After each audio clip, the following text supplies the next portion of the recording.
हरिओम मित्रों, आप सभी का हमारे इस चैनल पर बहुत बहुत स्वागत और हार्दिक अभिनंदन है। आज हम एक नई जानकारी के साथ आए हैं, क्योंकि लोग बहुत ज़्यादा पूछते रहते हैं कि काल सर्प योग के बारे में आप हमें बताएं कि काल सर्प योग क्या है, कैसे बनता है। काल सर्प जो योग है उससे आजकल जनमानस बहुत ज़्यादा भयग्रस्त है, क्योंकि जो काल सर्प योग होता है वो जीव के पापों को दर्शाता है। अर्थात राहु और केतु के बीच में यदि सारे ग्रह विराजमान हो तो इसका सीधा अर्थ है कि मनुष्य जीवात्मा के ऊपर पिछले अनेक जन्मों के पाप कर्मों का आवरण है, जिसको भोगने के लिए जीव इस मृत्यु लोक में जन्म लेता है। तब इन पाप कर्मों को कुंडली काल सर्प योग के रूप में या पितृदोषों के रूप में दर्शाया जाता है। इस प्रकार काल सर्प योग में यही 7 ग्रह राहु केतु के द्वारा ग्रसित होते हैं और कुंडली के 12 भावों में जिस भाव से राहु बैठता है उससे केतु 180 डिग्री के कोण पर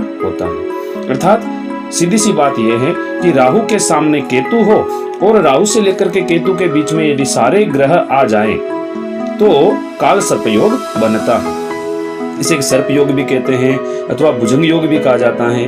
तो काल सर्प योग जो है यह मानव ही नहीं अपितु अन्य जीव भी इससे प्रभावित होते हैं। जो काल सर्प योग है इससे मनुष्य ही नहीं अपितु जो अन्य जीव हैं वो भी प्रभावित होते हैं। कुछ विद्वानों के अनुसार राहु केतु द्वारा सृजित अनेक योगों में यह काल सर्प योग अत्यंत ही अशुभ कारक विनाशकारी माना जाता है। यह योग जो है वो अन्य राजयोगों को उसी प्रकार से प्रभावित करते हैं, जैसे कि जैसे राजभंग योग जो बनता है वैसे, जैसे केमद्रुम सकटशूल आदि योग। परंतु इसमें एक बात विशेष ध्यान रखने योग्य है कि जब केतु जो है वो लग्न से आगे हो तो काल सर्प योग नहीं बनता है। ऐसी स्थिति में काल सर्प योग जो है वो भंग हो जाता है और काला अमृत योग बन जाता है। भाव स्थिति के अनुसार 12 प्रकार के काल सर्प योग होते हैं। वैसे तो काल सर्प योग काल के गर्भ में किसी घटना के छिपे होने का संकेत मात्र देता है। इस योग वाले जातक कठिन परिस्थितियों में कठिनाइयों का सामना करते हुए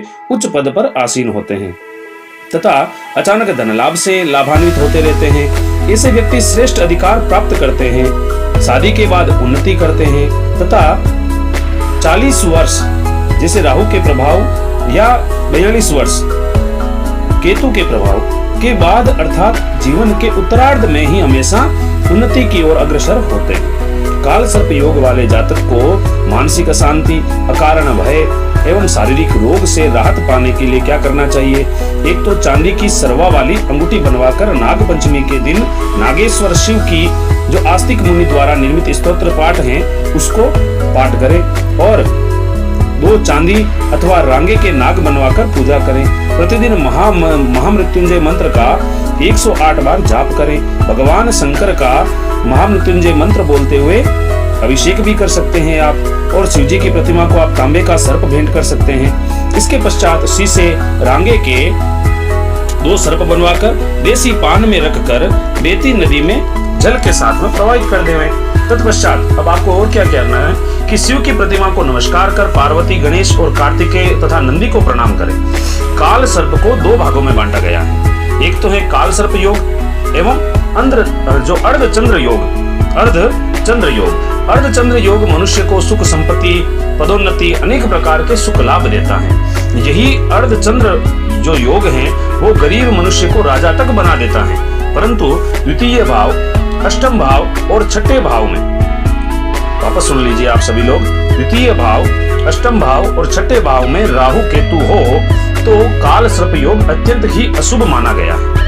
काल सर्प योग वाले जातक का भाग्य उदय जीवन के उत्तरार्ध में ही होता है। त्रिकोण से शुरू होने वाले योग को अर्धचंद्र योग कहते हैं। तो हमने आज जाना है काल सर्प योग के बारे में, और काल सर्प योग जो होते हैं वो 12 प्रकार के होते हैं। तो एक एक करके हम धीरे धीरे जैसे कि 12 के 12 जो काल सर्प योग बनते हैं उनके बारे में जानकारी प्राप्त करेंगे।